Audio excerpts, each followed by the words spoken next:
যারা বলেছিল আমরাও তো সুন্নি, হাসান আজহারীর নামার কি দরকার ছিল, আমরা সুন্নিয়তের কথা বলবো, যখন বিয়াদব রাসূলকে প্রধানমন্ত্রীর পাশে বসিয়ে দেওয়া হয় আমাদের সুন্নি এমপি গুলা কি করে আমাদের জানতে ইচ্ছা হয়।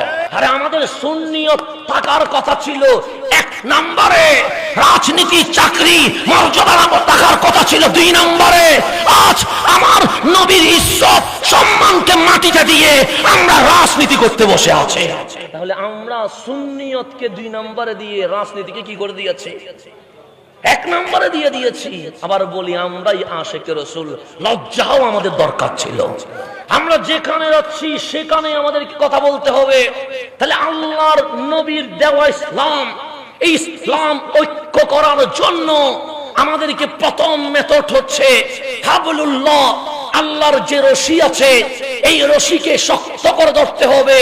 ওই রশির নাম রহমাতুল লিল আলামিন। আমরা নবী ধরতে পারি নাই, সেই কারণে আমাদের স্লোগান মসজিদে আকসাকে বিজয় আনতে পারে নাই। আমরা নবী ধরতে পারি নাই, সেজন্য আমাদের ইসলামের ডঙ্কা বাজতে পারে নাই। আমরা নবী ধরতে পারি নাই, সেজন্য আজ সমগ্র বিশ্বে মুসলমান রক্তপাত হচ্ছে। নবীকে কিভাবে ধরতে হবে আমার থেকে শিখিয়েন না। বদর, উহুদ, হুনাইন, খন্দকে চলে যান। যখন উহুদের জমিনে আমার নবীর দমদম মোবারক শহীদ হয়ে গেছে, রহমাতুল লিল আলামিন বেহুশ হয়ে পড়ে গেছে, আর একটা পাহাড়ের পাথরও নবী চিনে আমরা চিনতে পারলাম না। ওই উহুদের পাহাড় 2 ভাগ হয়ে গেছে, এখনো গেলে খুঁজে পাবেন। পাহাড় 2 ভাগ হয়ে বলছেন, ইয়া রাসূলুল্লাহ আমি পাহাড় হতে পারি, আপনাকে ছেড়ে যেতে পারবো না, আপনি আমার ভেতরে চলে আসেন, আমি পাহাড় আপনাকে নিরাপত্তা দিতে প্রস্তুত রয়ে গেছে। পাহাড় 2 ভাগ হয়ে গেছে, এখনো মিলে যায় নাই।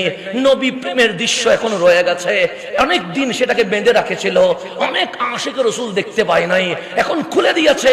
আপনারও যদি মন চায় গিয়ে দেখে আসেন। আমার রাসূল বলছেন উহুদ আমাকে ভালোবাসে, আমি নবী উহুদকে ভালোবাসি। উহুদ 2 ভাগ হয়ে গেছে, কামলিওয়ালা রাসূল উহুদের ওই ভাগ হওয়া জায়গায় ঢুকে গেছেন। চতুর্দিকে মুনাফিকরা অ্যানাউন্স করেছে কুতিলা রাসূলুল্লাহ, শহীদা রাসূলুল্লাহ সাল্লাল্লাহু আলাইহি ওয়াসাল্লাম। মদিনার বাজারে, মদিনার রাস্তায়, মদিনার বাড়িতে বাড়িতে ঘোষণা করছে রাসূল ইন্তেকাল হয়ে গেছে, সুতরাং আর কোনো কিছুর দরকার নাই, কোরআন বন্ধ করে দাও, কালিমা বন্ধ করে দাও, ইসলাম বন্ধ করে দাও। কারণ যেহেতু রাসূল নাই আমরা কি করব? চতুর্দিকে যখন নবীজির শাহাদাতের অ্যানাউন্স হয়ে গেছে, রাবি বলছে যে মদিনার নারীরা ঘর থেকে বের হয় নাই, রাসূলের শাহাদাতের কথা শুনে মদিনার নারীরা রাস্তায় নেমে গেছে। তার মধ্যে একটা নারী না বেশি